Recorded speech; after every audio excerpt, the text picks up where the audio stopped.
Right, so Rishi Sunak and his inflation woes. He keeps getting told to tax the rich, doesn't he? But then he's rich and he doesn't want to tax himself, so what to do? Well, he's taxing us all again, of course. You just aren't hearing much about it yet or haven't necessarily started to notice it. But you will.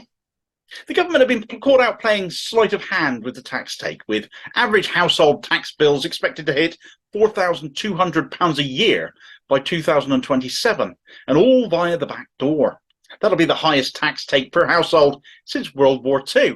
Where's the justification of it? We're all paying for their idiotic mistakes, surely. And when so many of us are struggling already, constantly getting hit in the pocket and, well, the government continue to avoid the big, fat, greedy, multi-billionaire elephant in the room, which is a wealth tax.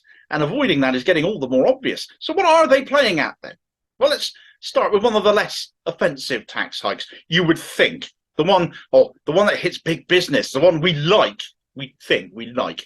And one of the more well known about as a result, because they like to advertise this one, because it's hitting where we want it hitting, and that's corporation tax, going up from 19% to 25% as it did this year. Great news. If you're a big business, then you're going to be paying more.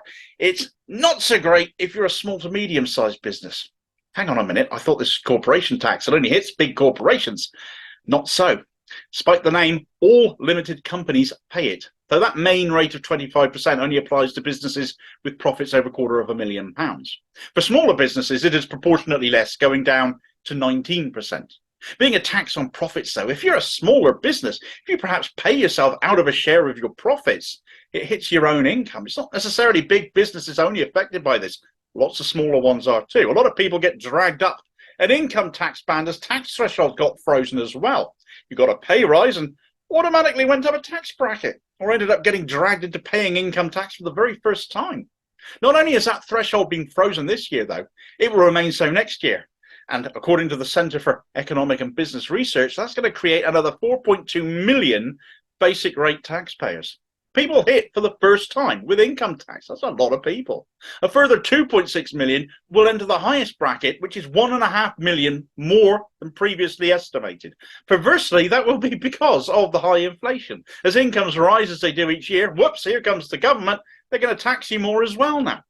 The thresholds, incidentally, are being frozen where they are until 2028. So as much as we're going to be worse off here, as much as we're going to be worse off next year, it's going to keep ticking on. The lower earners, the working class, is set to be, for the next 5 years, worse and worse off as their incomes go up. And how much more will wealth inequality grow as the rich continue to always get ever richer? Well, even some of the rich are waking up to this issue now, such as an organisation called Patriotic Millionaires UK. Have ever heard of them? Well, they're an offshoot of the US equivalent of the same name, where anyone can become a member if they have assets of more than £4 million. And currently they have some 40 members, so a bit small. Rather small example of the super rich in this country, given the UK has some 2.5 million millionaires. Well, these 40, they're calling to be taxed more. They've even written to Rishi Sunak inviting him to join them and become a member after he appeared on the Times Rich list, of course. But somehow I don't see him signing up. These people want to enjoy their wealth, but not be reminded that it comes at the cost of others being in grinding poverty. They also recognise that as wealth inequality continues to grow, the more likely civil unrest will grow.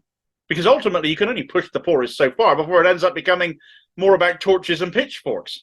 So they want a wealth tax. They want wealth taxed in this country at a rate of some 1 or 2% on assets worth over £10 million. That would raise £50 billion a year.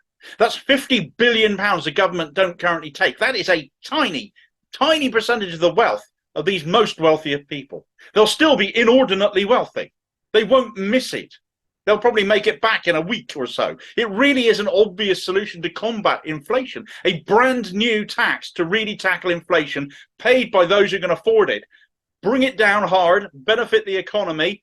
But when the Tories are all about cutting tax, hence the stealth tax rises I've spoken about, they don't want them being pointed out after all. The last thing they believe in is more taxation, even if it is upon those who can most afford it, and being called for by those of them that actually want it.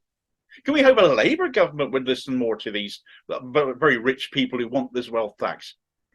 Ultimately, both the Tories and Labour under Starmer are being funded by the very people such a tax would affect.